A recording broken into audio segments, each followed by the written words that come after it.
Welcome to special analysis. నేను రమా మండవ. ఈరోజు అనాలిసిస్లో భాగంగా మనం తీసుకోబోతున్న టాపిక్ ఏంటంటే, ఇక్కడ ఆల్రెడీ టైటిల్ ఒకటి కాయిన్ చేసాం మనం. అనిల్ యాదవ్ గాయబయ్యాడా, అనిల్ కుమార్ యాదవ్ యాక్చువల్గా అయినా గాయబయ్యాడా అంటే ఎందుకు ఈ టైటిల్ పెట్టాల్సి వచ్చిందంటే దానికి కారణం ఉంది. ఆ కారణాన్ని మీకు నేను వివరించే ప్రయత్నం చేస్తాను.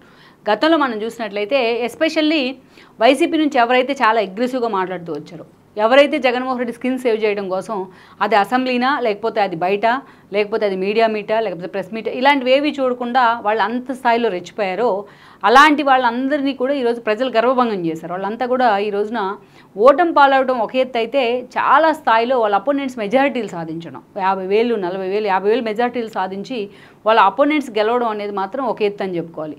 ఆల్మోస్ట్ వీళ్ళు తమ ప్రత్యర్థులకి కనీసం సరిసమాన దూరంలో కూడా లేరు, ఈడ్చి పాతాళంలోకి పడేశారు జనవేళని. అంటే ఎవరైతే జగన్మోహన్ రెడ్డి పేరు చెప్పుకొని జగన్మోహన్ రెడ్డి ప్రొవోక్ చేస్తే మాట్లాడుతూ, జగన్మోహన్ రెడ్డి కోసం అని చెప్పి మాట్లాడుతూ ఈరోజు ఆయన ఓటమికి, ఆ పార్టీ ఓటమికి కూడా కారణమయ్యారంటే అతిశయోక్తి కాదు. ఈరోజు చూస్తే ఒక కాస్ మహేష్ రెడ్డి లాంటి వాళ్ళు, ఎవరైతే ఒక బొత్స లాంటి వాళ్ళు మాట్లాడుతూ ఉన్నారు. ఇలా తమ పార్టీ నుంచి బూతులు మాట్లాడినందువల్లే, తమ పార్టీ నుంచి హ్యూమిలేట్ చేసినందువల్లే చంద్రబాబు నాయుడిని అనుకొని ఈ స్థాయిలో మేము ఓటమిని ఎదుర్కొన్నామంటూ కూడా ప్రతి ఒక్కరూ బయటకు వచ్చి మాట్లాడుతున్న పరిస్థితి. ఏదైతే ఈ రోజున మేము విధ్వంసం చేసినందుకే మేము ప్రతిపక్షంలో ఉన్నాం అంటూ గుడివాడ అమర్నాథ్ లాంటి వాళ్ళు కూడా మాట్లాడుతున్న పరిస్థితి.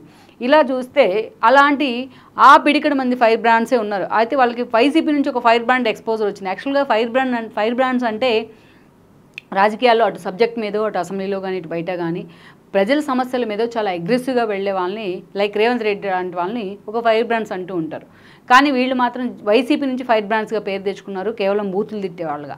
సో అలా జగన్మోహన్ రెడ్డి స్కిన్ సేవ్ చేయడం కోసం వీళ్ళు చేసిన పనులన్నీ కూడా వీళ్ళు నిజంగానే ఈ రోజున అట్టడుగు స్థాయికి తీసుకెళ్ళాయి. వీళ్ళ భవిష్యత్తు ఏంటో తెలియని ఒక డైలమాలో ఉన్నారు ఈ రోజున. అలాంటి వాళ్ళలో అనిల్ కుమార్ యాదవ్ ముందు ఉంటారు. అనిల్ కుమార్ యాదవ్ గురించి మనం చెప్పుకోవాలంటే, జగన్మోహన్ రెడ్డి ఎప్పుడైతే తన తండ్రి మరణం తర్వాత పార్టీ పెట్టారో ఆయన అప్పటి నుంచి జగన్మోహన్ రెడ్డితో అసోసియేట్ అయ్యారు. ఒక ఏజ్ తక్కువ, ఆయన చాలా యువకుడు, చాలా నిజంగానే అగ్రెసివ్గా ఉంటారు పర్సనల్గా. తనకంటూ ఒక ఇండివిజువల్గా ఒక ఫ్యాన్ బేస్ కూడా ఉంది నెల్లూరులో. అలా అప్పుడు కూడా ఆయన ఎమ్మెల్యేగా గెలవడం జరిగింది. నారాయణ లాంటి ఒక సుదీర్ఘ ఏదైతే ఎడ్యుకేషన్ ఫీల్డ్లో ఉన్న ఒక నేతని, పారిశ్రామికవేత్తగా సక్సెస్ అయిన నేతని కూడా ఓడించి ఆ రోజున అనిల్ యాదవ్ ఎమ్మెల్యే కావడం జరిగింది. ఆ క్రమంలోనే ప్రతిపక్ష నేతగా ఉన్నప్పుడు కొన్ని ఇష్యూస్ మీద ఆయన మాట్లాడిన తీరు కానీ, సబ్జెక్ట్ లేకపోయినా ఆయన హడావిడి చేసే విధానం కానీ, ఆయనకైతే ఒక సోషల్ మీడియాలో ఒక ఎక్స్పోజర్ వచ్చింది. ఈ క్రమంలోనే అనిల్ 2019లో కూడా మరోసారి అక్కడి నుంచి టికెట్ తీసుకున్నారు. నారాయణ చేతిలోనే ఓడిపోయారు. ఆయన 14లో నారాయణ ఈయన చేతిలో ఓడిపోయారు, 19లో. అండ్ దాన్ని 14లో చూసినట్లయితే అనిల్ కుమార్ యాదవ్ మాత్రం ఆ రోజు ఎమ్మెల్యేగానే గెలిచారు. దాన్ని నారాయణ అక్కడి నుంచి పోటీ చేయలేదు. అలాంటి ఒక మంత్రిగా కూడా పనిచేశారు, ఎమ్మెల్సీ మంత్రి అయ్యారు నారాయణ. అలాంటి మంత్రిని ఓడించిన చరిత్ర అయితే ఈయనకు ఉందని చెప్పుకోవాలి 19 ఎన్నికల్లో.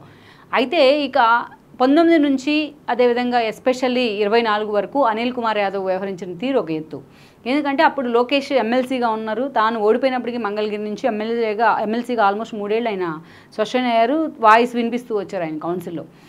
తనకు అవకాశం ఉన్నా లేకపోయినా, తనకి అవసరం ఉన్నా లేకపోయినా, సందర్భం వచ్చినా రాకున్నా అనేక సార్లు లోకేష్ మీదకి ఒంటికాల మీద వెళ్ళేవాళ్ళు అనిల్ కుమార్ యాదవ్.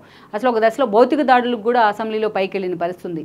ఎప్పుడైతే జగన్మోహన్ రెడ్డి 3 రాజధానుల నిర్ణయం తీసుకున్నారో ఆ క్రమంలోనే ఈరోజు అప్పుడు కౌన్సిల్లో టీడీపీకి బలం ఉంది కాబట్టి కౌన్సిల్లో షరీఫ్ లాంటి వాళ్ళు దాన్ని ఆమోదించలేదు. ఈ క్రమంలోనే జగన్మోహన్ రెడ్డి కౌన్సిల్ రద్దుకే నిర్ణయం తీసుకున్నారు. కౌన్సిల్లో ఆ బిల్లు ఆమోదించుకోవడానికి చాలా సీరియస్గా వైఎస్ఆర్సీపీ మంత్రులు, నేతలు ప్రయత్నించారు, టీడీపీ మీద దాడులకు కూడా. ఈ క్రమంలోనే లోకేష్ మీదకు కూడా వెళ్ళిన పరిస్థితి అనిల్ కుమార్ యాదవ్. లోకేష్ పేరెత్తితేనే ఒంటికాల మీద వెళ్ళే పరిస్థితి ఒక ఎత్తు అయితే, అదే స్థాయిలో ఒక బూతులను మాట్లాడుతూ, అది ఆఫ్ ద రికార్డ్ అంటారు యాక్చువల్గా, అసెంబ్లీలో కానీ కౌన్సిల్లో బూతులు మాట్లాడుతూ వాటిని రికార్డును తొలగిస్తారు యాక్చువల్గా. కానీ వాటిని రికార్డుల నుంచి తొలగించిన విధంగా of the record, on record కూడా బూతులు మాట్లాడిన పరిస్థితి ఉంది. చాలా అగ్రెసివ్గా మాట్లాడిన పరిస్థితి. యాక్చువల్గా ఈయనకి ఎమ్మెల్యేగా గెలవడంతోనే జగన్ను ఆయనకు ఏదైతే భారీ నీటిపారుదల శాఖ మంత్రి పదవి ఇచ్చారు, అత్యున్నతమైన పదవి అది. గతంలో దేవినేని ఉమా లాంటి వాళ్ళు చేశారు. ఒక సోమవారాన్ని పోలవరంగా మార్చుకొని పట్టిసీమ లాంటివి తీసుకొచ్చి తనకంటూ ఒక ఇండివిజువల్ ఇమేజ్ ఉంది ఆయనకు. అలాంటిది అనిల్ కుమార్ యాదవ్ను ఎప్పుడు పోలవరం గురించి వచ్చినా దానికి స్పెల్లింగే తెలియని విధంగా మాట్లాడేవాళ్ళు ఆయన.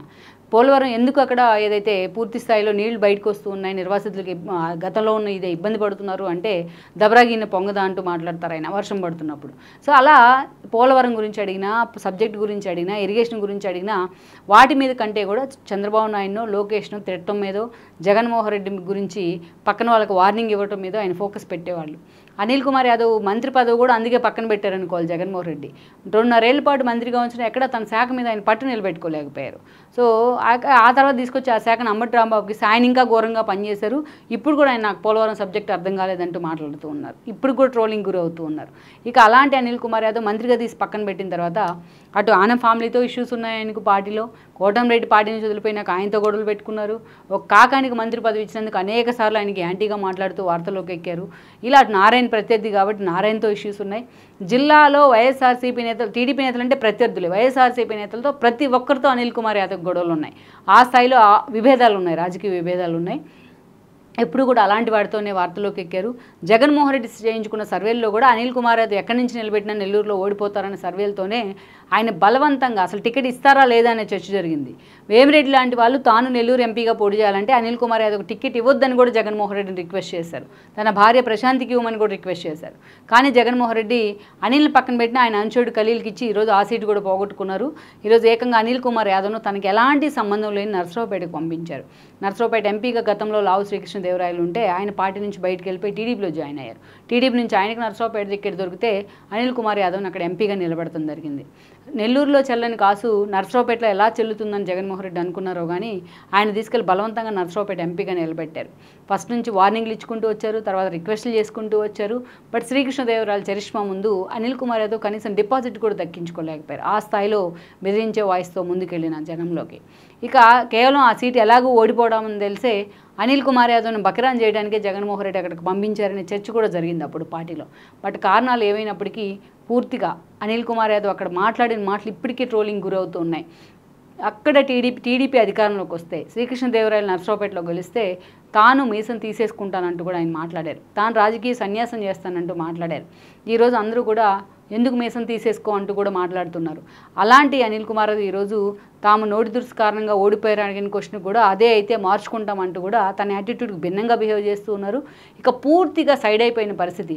జగన్మోహన్ రెడ్డి చేస్తున్న రివ్యూలకు కూడా ఎక్కడ అనిల్ కుమార్ యాదవ్ లాంటి వాళ్ళు అటెండ్ కావట్లేదు.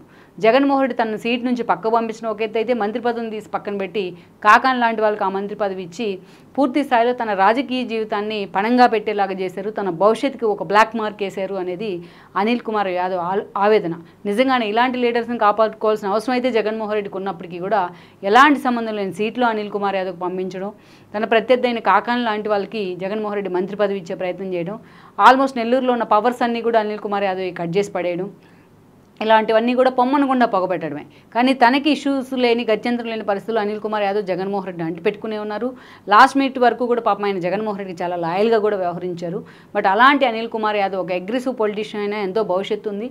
అలాంటి అనిల్ కుమార్ యాదవ్ లాంటి వాళ్ళని కూడా ఈరోజు పూర్తి స్థాయిలో జగన్మోహన్ రెడ్డి దూరం చేసుకునే సిచ్యువేషన్ వచ్చింది. ఈరోజు వన్ సైడెడ్గా జగన్మోహన్ రెడ్డి కోసం మాట్లాడలేని పరిస్థితులు ఇలాంటి వాళ్ళకి వచ్చాయని అనుకోవాలి. జగన్మోహన్ రెడ్డి చేసిన తప్పుల కారణంగా అవన్నీ కూడా వీళ్ళే ఫేస్ చేస్తున్న సిచ్యువేషన్ ఉంది. ఇక పూర్తిగా ఆయన రాజకీయ జీవితానికి సమాధి పడ్డట్టే అనే చర్చ జరుగుతోంది. అందుకే అనిల్ కుమార్ ఎక్కడ పార్టీ తరఫున వాయిస్ వినిపించేందుకు కూడా ముందుకు రావట్లేదని కూడా చెప్తూ ఉన్నారు.